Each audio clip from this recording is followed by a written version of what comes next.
This is another edition of the Spectre. I am DS Yoxheimer, and as you can see, it's just days before Christmas. I know a lot of people, they're really excited about the holiday season. They, kids get excited about it. They're gonna get their favorite toy, or they're gonna get, their Xbox or their PlayStation or whatever the hell kids are into now. I don't know. I'm middle-aged. I don't really know. But it is kind of a dark time of the year for many people.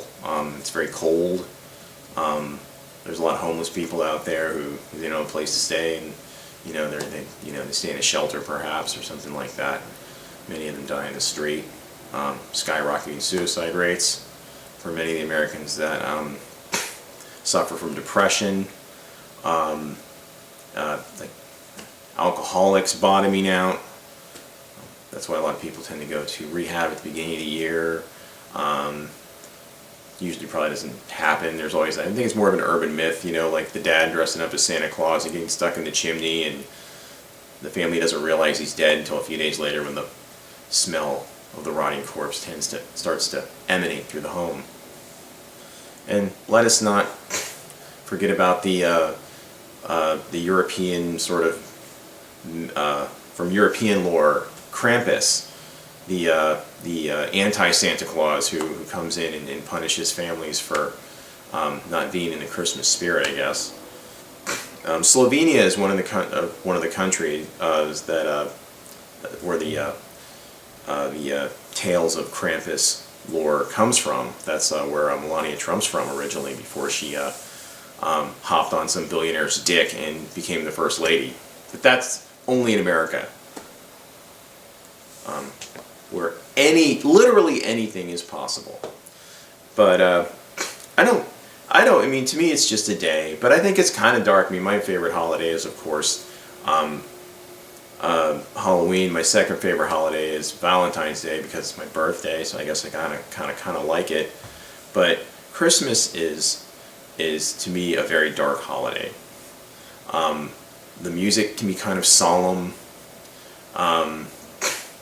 I think Christianity is kind of a dark religion.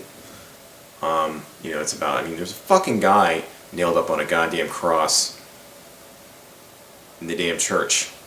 There's a freaking statue of it. People have the damn crucifixes on their walls. It's very dark. I'm sorry. I mean, call it what you will, but being staked to a fucking cross is painful. It's fucking torture. So yeah, it's kind of dark there.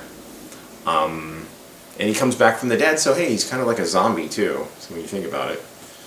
So yeah, technically Jesus Christ was a zombie. Maybe that's why people are so nuts about it with this, with the zombie fad. But it's just a very, to me it's just kind of, there's a little bit of a darkness about it. I think it's so over the top, it's so commercialized, and you're just inundated with ads to buy shit and to buy other people's shit. A lot of times that they don't need, when a lot of the rest of the world can't even eat or get clean water or get access to a decent education. We're over here, fighting over an Xbox for our kid, or buying jewelry for our loved ones and stuff like that. And I'm not saying I don't like stuff either. I'm an American, my fiance got this camera for me for my birthday, so yeah, I have a PlayStation and I have stuff. I'm not rich or anything. I don't make a lot of money, and I don't really care all that much about it. But a lot of Americans are very obsessed with making a lot of money, and they like to make a lot of money so they can condescend to others who don't make a lot of money. Because if you're poor in America, you're pretty much a pariah. They treat the poor in this country like shit. And I'm not talking about they do food drives and they don't help them out. And there's a lot of good people in this country that help out the downtrodden. I'm talking about a lot of Americans, Trump voters, who fuck over, and they relish in fucking over the working poor, and those in the maybe lower middle class, or just that spectrum of people that maybe make under $23,000-$25,000 a year and down. And I definitely make under that. So, and then of course many of them are Christians. But they, yeah, I don't really. It's a thing, and they do. They do hide behind the Bible and the flag and all of that, and they act like they care about kids, so they champion the anti-abortion cause. It's a lot of that stuff, but that doesn't necessarily have anything to do with of course, Christmas, which is I look at it as a time of year to get together with my family and my loved ones, and I'm thankful that I have my fiance with me this year. She was really sick for a couple of years. She had a near terminal condition. I'm very thankful that we're not running from appointment to appointment, seeing doctors and specialists, and we've gotten our lives back to some normalcy, and we're able to kind of enjoy it again, which we didn't get to do for quite some time. So I'm very grateful in this indifferent, chaotic universe that this Christmas time, it isn't like the last few Christmases where it was quite bleak. But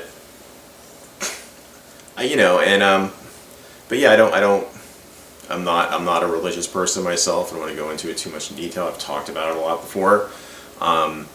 When I make fun of a lot of these Christian movies, like God's Not Dead, and some of the films Kirk Cameron made. It was like Kirk Cameron Saves Christmas. I think Ernest Saved Christmas, actually, but whatever. Kirk Cameron makes a lot of propaganda movies.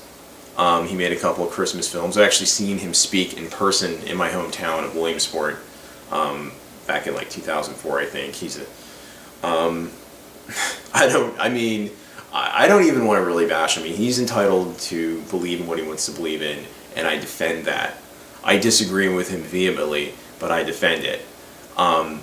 And he gets a lot of slack, and he can't work within like the mainstream Hollywood industry. Even then, and there's a lot of money in making Christian films. They're very marketable because there's a lot of Christians. But his sister gets on The View, and his sister is actually doing the Fuller House series sequel on Netflix, even though her views on gays and other things and are very similar to her older brothers. So, but she's a little more. She's not always out there talking about it, because he's very extreme and he's very polarizing. But yeah, it's that kind of shit that I get sick of around the holidays, because they always have to create like the whole War on Christmas thing that started way back by Fox News. At least that's who I'm blaming for it. About people saying, Happy Holidays versus Merry Christmas, which is something corporations did because not everybody celebrates Christmas. So if you walked into Macy's or someplace like that, they would say Happy Holidays to you. And they made a big shitting deal about it, because that's what this country is so great at doing, is making a big shitting deal about shit that doesn't matter. And Christmas, at the end of the day, doesn't really matter that much because it's one day. You have a whole year to be concerned with. It's one day. Just enjoy it and celebrate it any way you like, because this is America and you're supposed to be able to do that, apparently. Unless somebody finds fault with it and they don't think you're celebrating Christmas the way you ought to, and you're somehow disrespecting it. Because if you disrespect the symbol in this country, a lot of people make a huge fucking deal about it.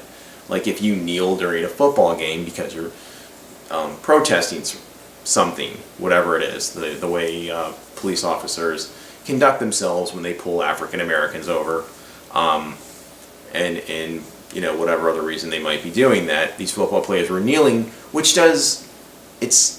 they're allowed to. It's nonviolent protest. That's the most American thing you can do. They are in compliance with the Constitution on that, but they feel that they should lose their jobs over and all this other shit and get deported from the country because they're and it's fucking stupid. It really is. It's so fucking stupid. This country is I think emotionally retarded.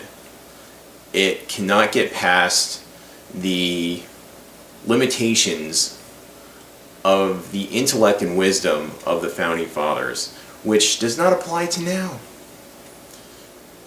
It does not solve our problems. Unlike the founding fathers, we don't own slaves, which is a good thing. So why are we like, what would the founding fathers do? I don't know. Maybe they would have had their slave make them a fucking sandwich while they figure out the problem. I don't know. What the fuck do you think they would do? All men created equal except you, nigger. That's pretty much what it is. Yeah, I use the N-word to put that in a proper historical context. So, and white, it's not good for a white dude to say that. So anyway, but yeah, that's how my take on Christmas. Celebrate any way you want. I put up a tree every year. That's about all I do, and I get people stuff, presents and gift cards, and what I can afford, because I like to get things for people I care about and I'm close to that they can enjoy. So that makes me feel good. And I drop a few bucks in the Salvation Army bucket. I buy a toy or two for the kids and Toys for Tots and stuff like that. I do little things. It's not much, but probably could do more. We all could do more. Clearly, with the way the country's going, we could all do a lot fucking more. How I usually like to enjoy the holidays is by watching horror movies, because it's sort of the antithesis of all the fucking Christmas music I hear and all the Christmas movies. There's a good movie, I already did a review of it, called Black Christmas. It's streaming on a few platforms. It's not too hard to find. I think you can even find it on YouTube. And Silent Night, Deadly Night's pretty good, or just another horror movie. That helps me get through the shake off the holiday blues, fend off my seasonal affective disorder, and that's how I spend it. So yeah, I think Christmas is, in conclusion, a dark holiday for, I guess, some or all of those reasons that I just went over. But I would implore you to enjoy it.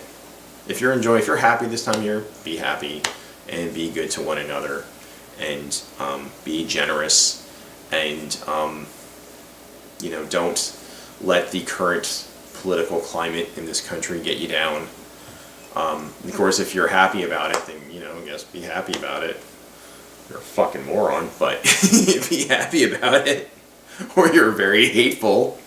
But yeah, if you're excited about the new border wall and the tax cut it's gonna fuck teachers and nurses and wait staff and people like me, custodians and office managers, and pretty much a lot of people that make between the upper $40,000 to upper $60,000 a year, which is a lot of people. It's going to hurt those people. So don't get too excited about Trump's tax cut. It's probably not going to help you unless you work for, and even the people that work at AT&T and maybe was it Northwest Airlines, it's not going to be real long term anyway. So the tax cut that those corporations are getting, they're going to give them a bonus off the bat, maybe 1 or 2 years, and then it's going to be because it never lasts. That was really mature of me to do that. But on that note, have a happy holiday. Merry Christmas. Hope you enjoyed your Hanukkah and Kwanzaa. I don't even know the names of the other ones. And hope for a better New Year, because God knows we need a better fucking New Year. Because 2017 has fucking sucked. It really has. Anyway, this has been another edition of Spectre. I'm T.S. Yaxheimer.